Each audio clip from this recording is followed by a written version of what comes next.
Welcome to this new episode of our program Arab Affairs. As usual, we will be tackling an Arab file. Today we'll be speaking about the severe interference inside the Middle East, or with powers who are violating all international laws by their existence in the Middle East. We'll be speaking today about the still violation of Turkey to the Syrian territories and its existence. And just on Saturday, Russia's defense ministry attacked the U.S. plans to maintain and boost the American military presence in eastern Syria.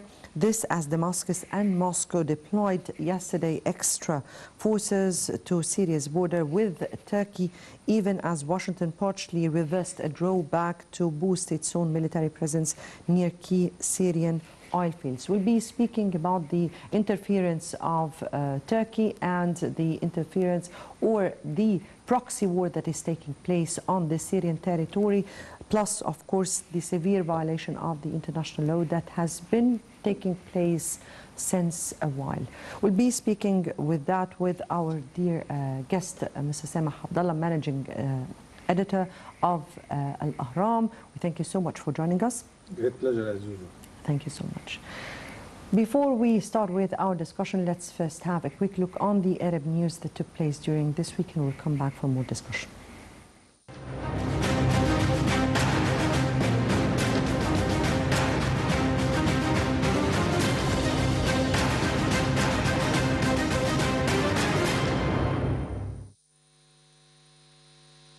Lebanese President Michel Aoun said on Thursday that he was ready for a dialogue with protesters to help save the country from collapse after days of demonstrations against the ruling elite, and he suggested a government reshuffle was possible.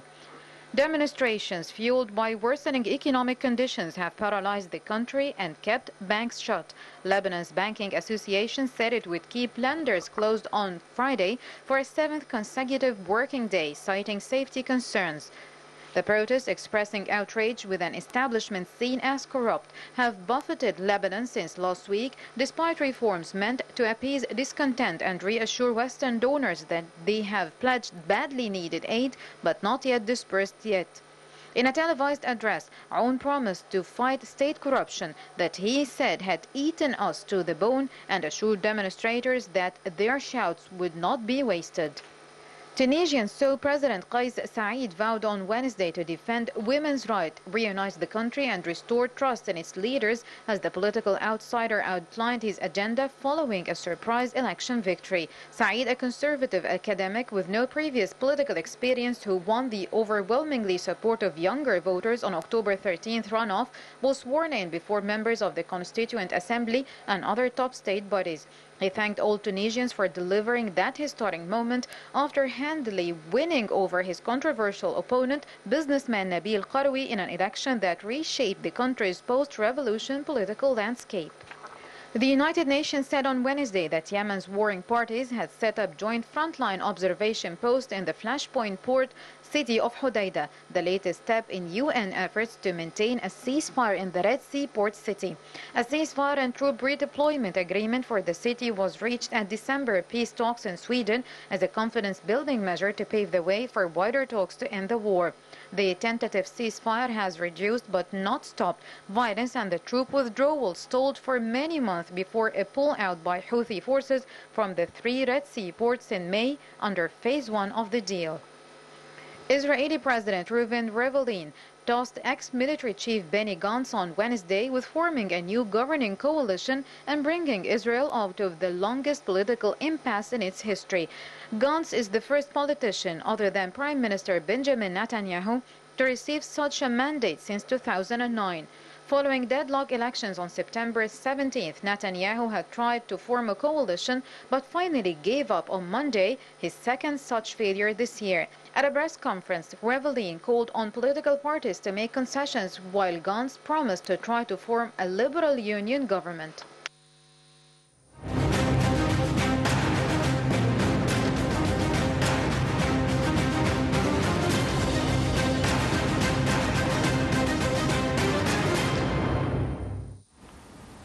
Right, welcome back, and back to you, Mr. Samah. And let me start with the developments in the Syrian territories and the latest Moscow movements to deploy extra forces after the United States withdrew and then returned or reinforced its forces there, beside, of course, the Turkish violation to the Syrian territories. First, I want your reading to the situation on the ground in Syria. We had, for so many years, militants or these groups, whether some of them we might call terrorists, some of them we might call opposition, some of them might call, I don't know, whatever. I mean, it depends. But anyhow, for some years they were controlling almost 80% of Syria. And then the Russians came and things went the other direction.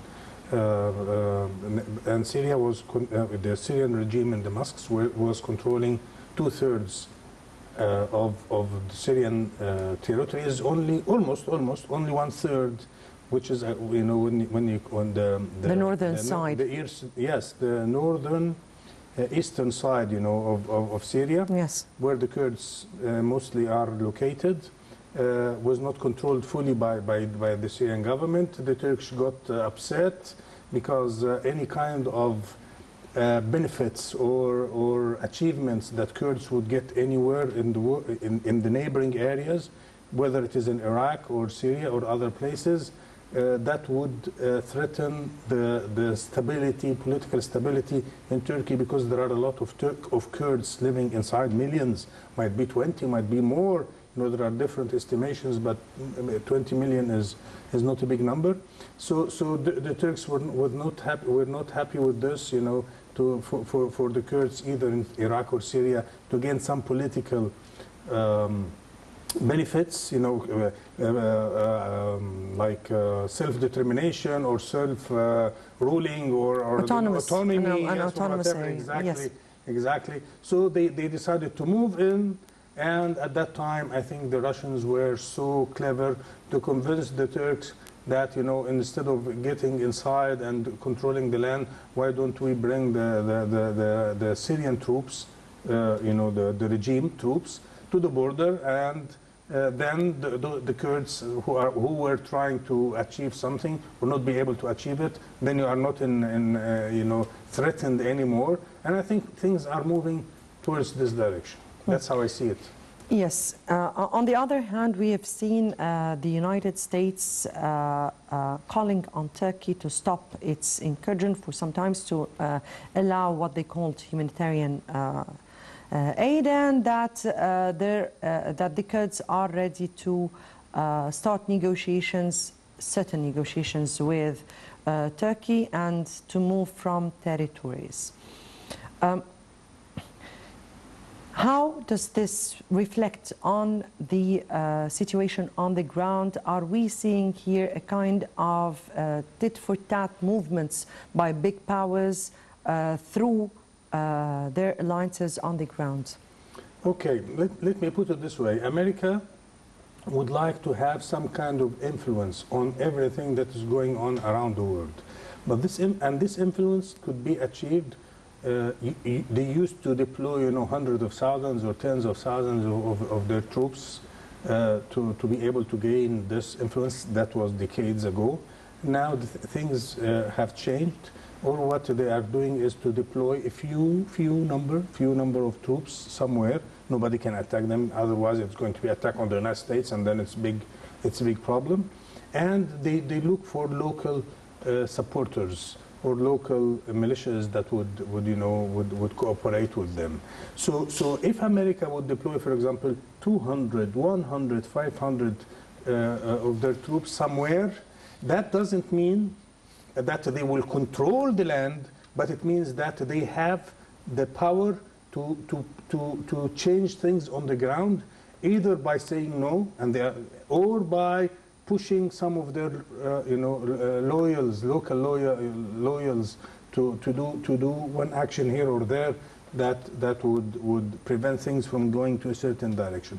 So Americans are controlling. I mean, yes, perhaps the Russians they have more power, or in Syria, they have more influence in Syria, but they can't do it 100% unless the Americans say yes. Because Americans at the very end, they might say no, then this thing would not happen. Why? Because they have this very tiny little number of troops on the ground. So this is what America are trying to do. They don't want to control Syria, but they want to control the decision-making process if it goes to a certain direction that they are not happy with.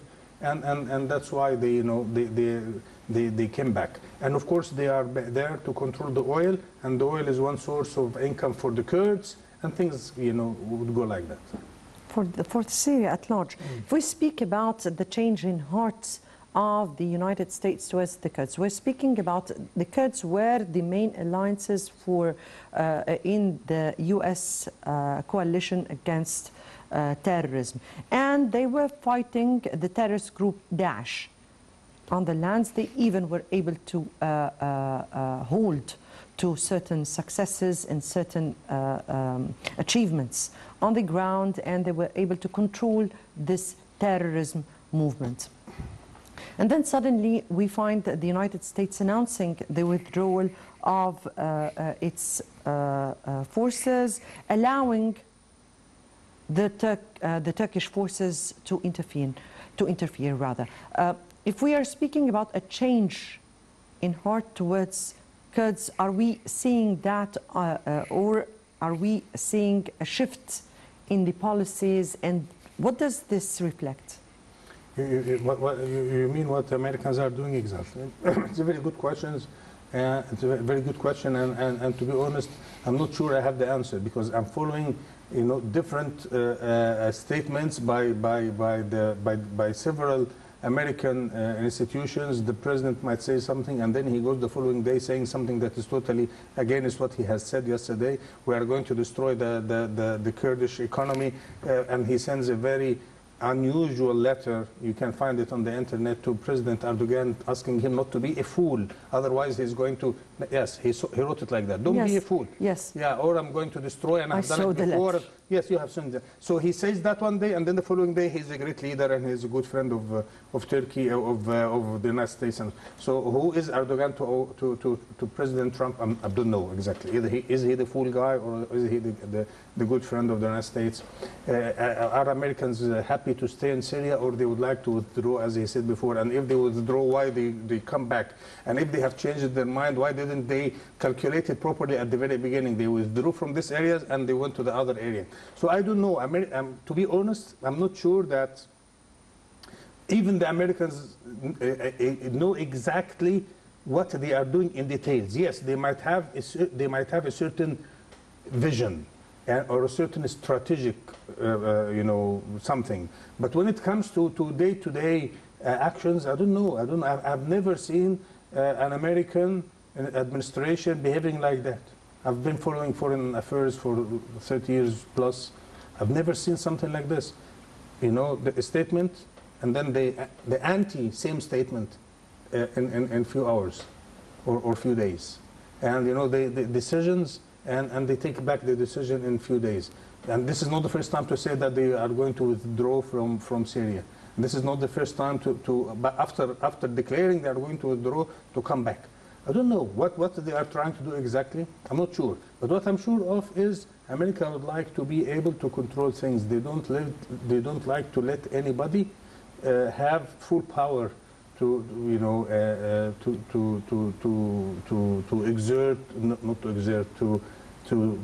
take whatever decisions they want. America would like to have some kind of influence, and as I said earlier, that doesn't mean that they have to deploy hundreds of thousands or even thousands. Few hundreds would be enough. Yes. We'll be speaking about the role of Turkey, which is playing in the region right now. We'll be speaking about also interference by other countries in the region. Before we continue on with our discussion, let's first have this quick report, and we'll come back for discussion.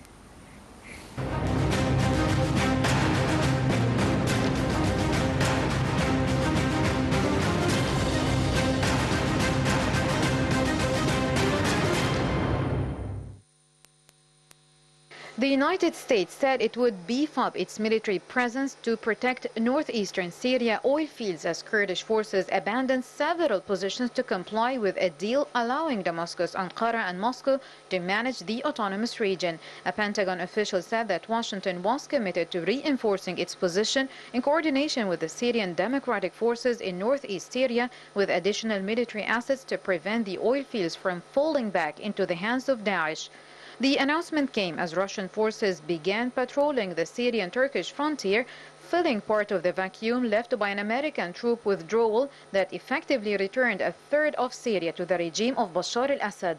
American President Donald Trump has been softening his pull-out plans from Syria after a backlash from Congress, including among key Republicans who say that he cleared the way for a long-threatened Turkish incursion against Turkish forces in Syria, who had been America's top allies in the battle against Daesh. The vacuum left by Trump's partial withdrawal also created an opening that Russia capitalized on by moving forces into the area, and American officials worry that Iran-backed forces in Syria could also capitalize on the chaos. The American-backed Syrian Democratic Forces, who include Kurdish militia, had cleared the region from Daesh control and has been detaining perhaps as many as 11,000 of them. On Tuesday, Russia and Turkey signed a deal in the Black Sea resort city of Sochi that promised a ceasefire while requiring Kurdish forces to withdraw to a line 30 kilometers from the border. Under the Sochi deal, the area will remain under the full control of Turkey, unlike the rest of the projected buffer zone, which will eventually be jointly patrolled by Turkey and Russia. NATO defense ministers on Thursday slammed Turkey for its military operation in Syria. Washington's insistence on maintaining a military presence in the oil fields in the country's far northeast corner after abandoning other positions along the Turkish frontier drew doubts and criticism.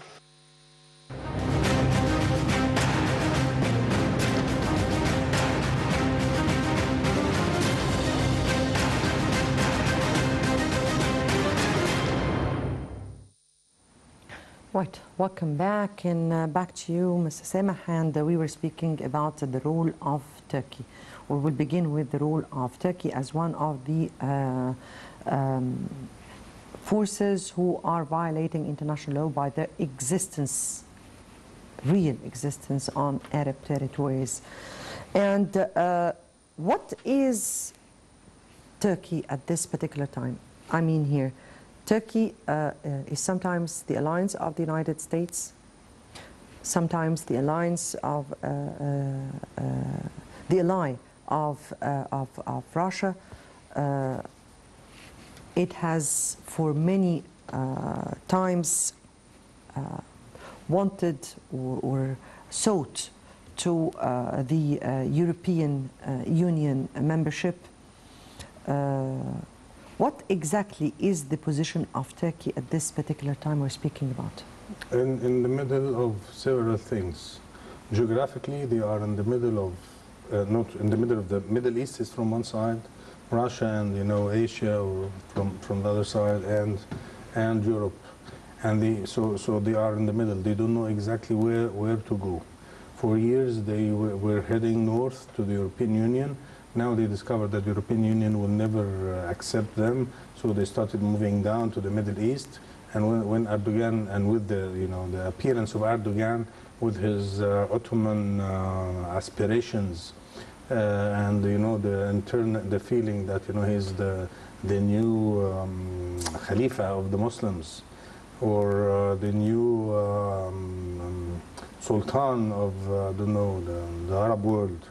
I mean, they started moving towards the Islamic world, which part of them is part of this world is the Arab world, and the other part is in Central Asia. So Turkey geographically is there and politically is there. So they try to yes, they are part of NATO, so they have to have good relations with the United States. But on the other hand, NATO is not NATO that used to be before the 90s of I mean when we had Warsaw Pact, and it was then Turkey was a very influential and very important country within NATO. But what is NATO exactly doing? What is NATO doing exactly this time? I mean, what is the there is no clear importance for this. Yes, it's nice, of course, to have such a big number of countries, and you are a member of this alliance, and they are going to support you whenever you are threatened or whatever, or attacked. But again, who is going to attack whom, and why, and where, and for what reason? So anyhow, so that's why Turkey is moving west for some time with Russia, and yes, they have the pipelines, the gas pipelines that goes through Turkey.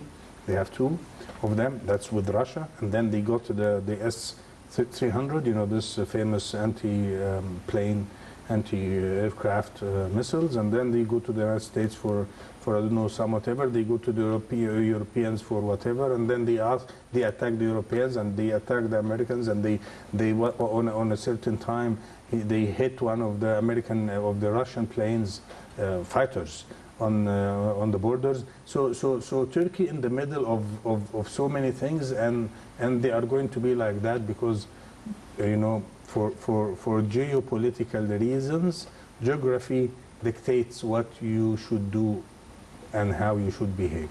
Right. But at a certain point, there is this Turkish existence in the Middle East. There is also a Turkish threat to the European countries.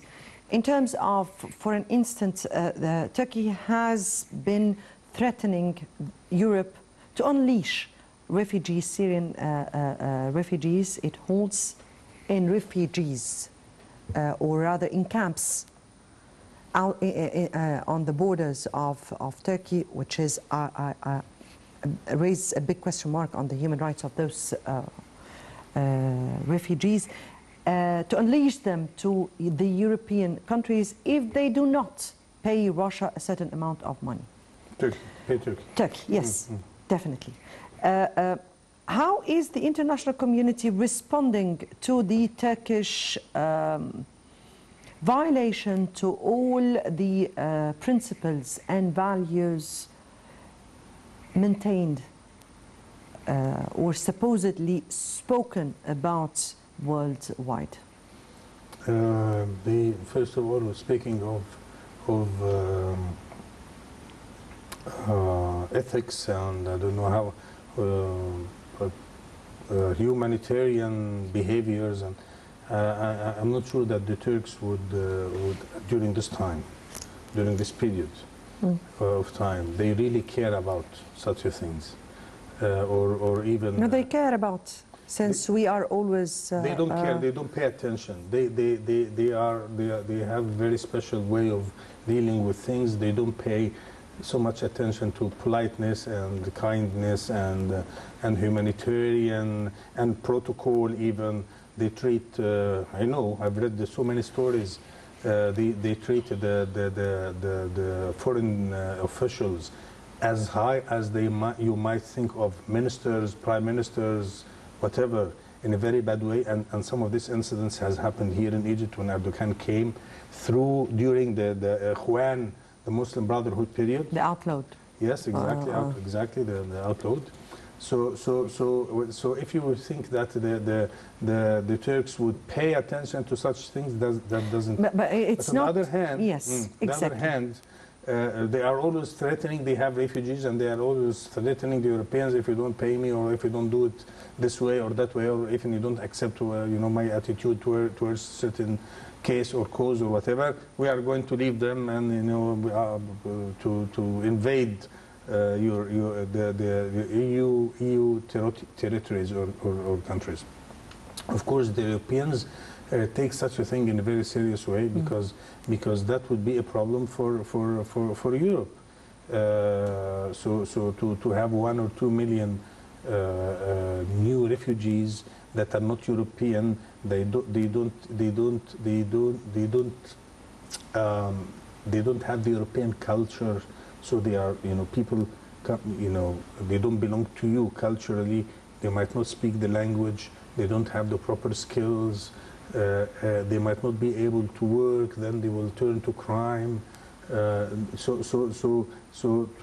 to face such a thing. And Europe is not in its best economically at that particular stage. Absolutely. I mean, at a certain time there were problems among the European countries.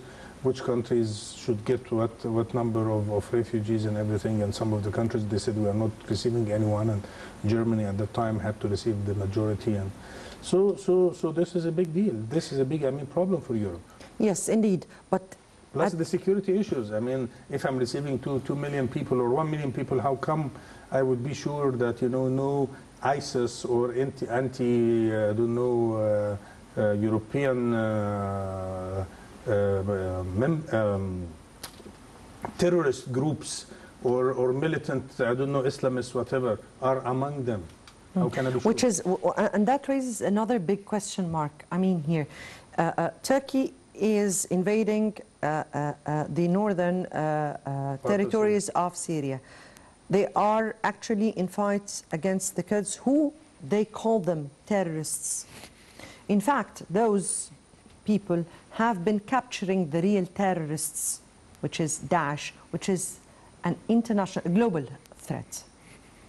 So, at this point, how is Turkey being seen, acting, or isn't this Turkish move is considered a kind of threat to the international community's peace and security, and how the world are seeing those Turkish movements?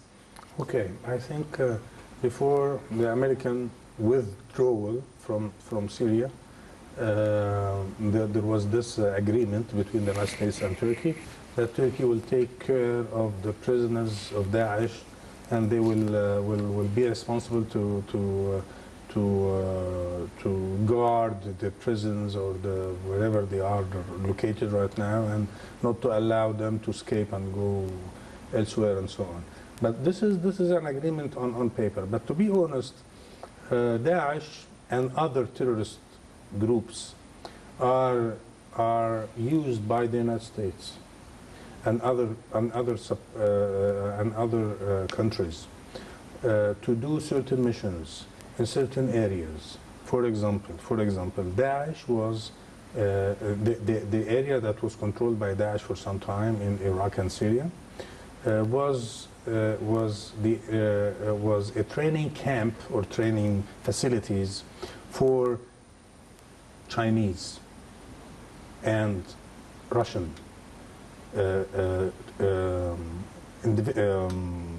individuals or terrorists or whatever. So they were bringing because Daesh had an international approach, because you know the Islamic Caliphate, or I don't know whatever the name is in English, you know, the Khalifa of the Muslims over there. So every Muslim all over the world that would like to come, he's most welcome, and so on. So under this umbrella, they brought some people from Russia, and they brought some people from China, and they were supposed to be trained over there to go back and create problems. So this is one aspect. On the other hand, there are those whom you know, we locate them somewhere to take certain to behave in a certain way, or for a certain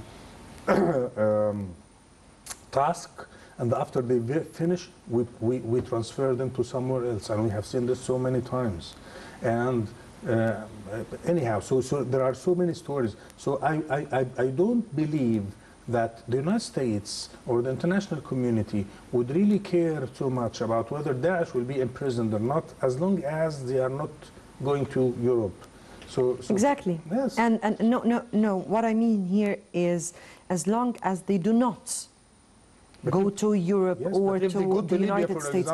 But for an instant, we have seen attacks inside Europe by those who claim to be belonging to such terrorist groups. So they, through some of their tools, who were unleashed in a way or another, smuggled, they went through illegal ways or means. They were able to infiltrate into those countries. So how far do those countries see this global threat even on their own territories? it is a threat, but I believe, and I might be wrong, but I believe that Daesh and other terrorist groups are used by certain powers to create problems in certain areas of the world for a certain reason. So perhaps even they are not able to survive, those Daesh and the other terrorist groups. They cannot survive unless they are supported. Yes, I guess we'll have to take a short break to come out with the adhan, and we'll come back.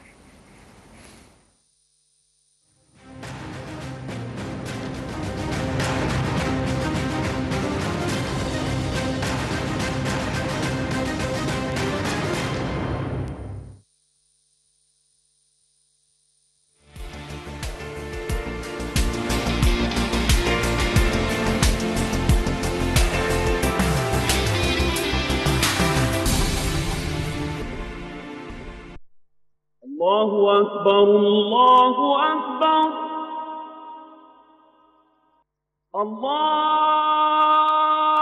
الله أكبر الله أكبر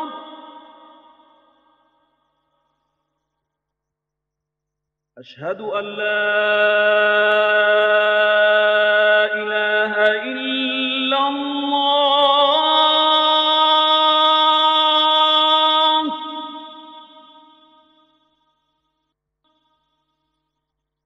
أشهد أن لا إله إلا الله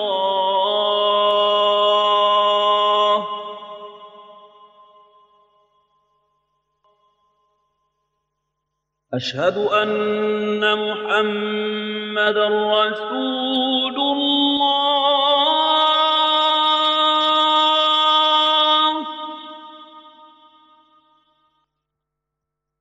أشهد أن محمدًا رسول الله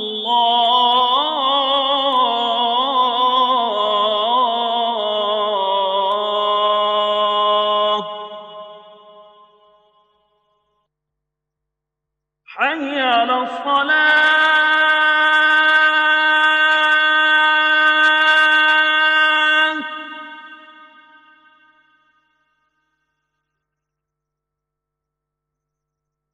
حي على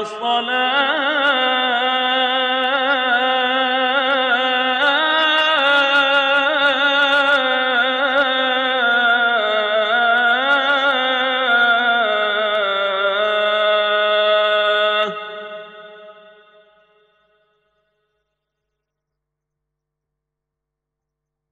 حي على الفلاح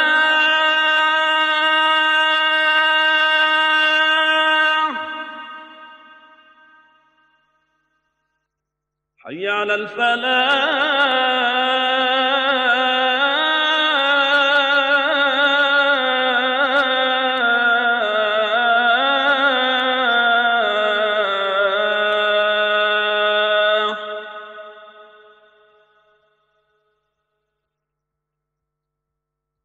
الله أكبر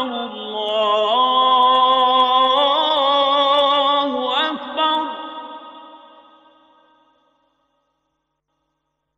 لا إله إلا الله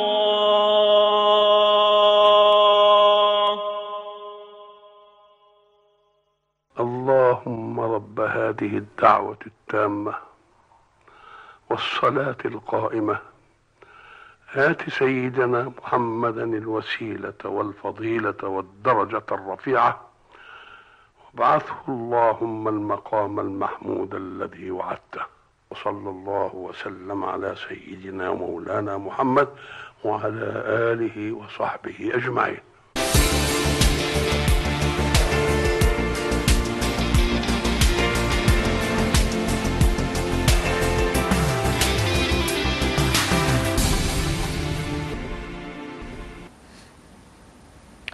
Right, welcome back. And as we were speaking about the Turkish rule, we have to also speak about the severe interference by different countries and powers in the region. And how far does this reflect on the stability and security of the Middle East. We spoke about Turkey, and we still speak about the dangerous interference or incursion of Turkey to the Syrian border, since we're speaking about unleashing a terrorist group that will be a global threat, not just a regional one.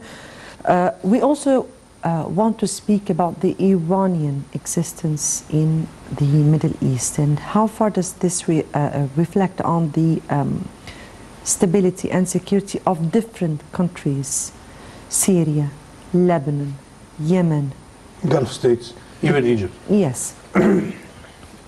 Iran is historically used to be an empire, and the Arabs at that time, they were nothing, and they still have this feeling.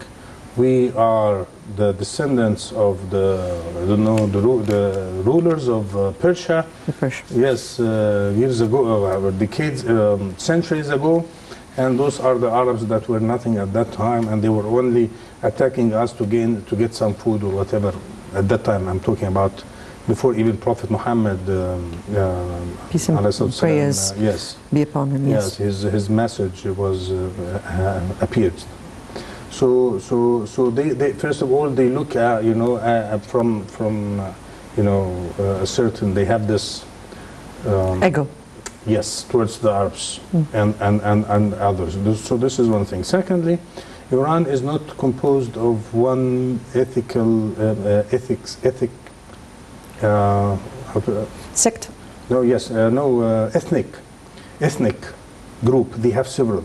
They have Azaris, for example, and they have others, and they are only united. I'm talking from a historical point of view. They are only united when they have a regional role to play. The minute Iran stops playing this regional role, the internal conflicts starts to appear. So Iran feels like they know that, you know, they have to expand, otherwise they will collapse from inside. Yes, that's fine. We understand it, but again, we don't care. Because if to save yourself, if you are going to destroy my countries or the Arab world, you know, that's something that is not acceptable. So Iran right now is playing. They are using the Shia card, because there are Arabs, but they are Shia in several Arab countries, and they are using this kind of tie, you know, with those Arabs, you know, because in the Shia you have to have a reference, which is a person, and this reference might be Iranian, might not be Iranian. So they are using this to create. I have 1 minute left for me, and here I want to reiterate what President Sisi has always called for, that a solution to the country should come, or to the region, should come from within the region. How far do you think this is becoming an essential request right now? On top. But we have to realize this, and the Arab countries I'm talking, I don't care about, not I don't care, but I mean, I totally cannot ask other countries to stop looking for their interest. I can't do this, but what I can do is to call all Arab countries to take care of their national security and to take care of their own interests, and we cannot do this unless we get together. There is no other way. Americans are using the tension to gain whatever, and everybody knows what they are trying to gain: weapon deals and economic whatever and so on. So and others are doing the same. It's only Egypt, Saudi Arabia, the Gulf countries, Algeria, Iraq, everybody. If we get together and we'll find the concrete.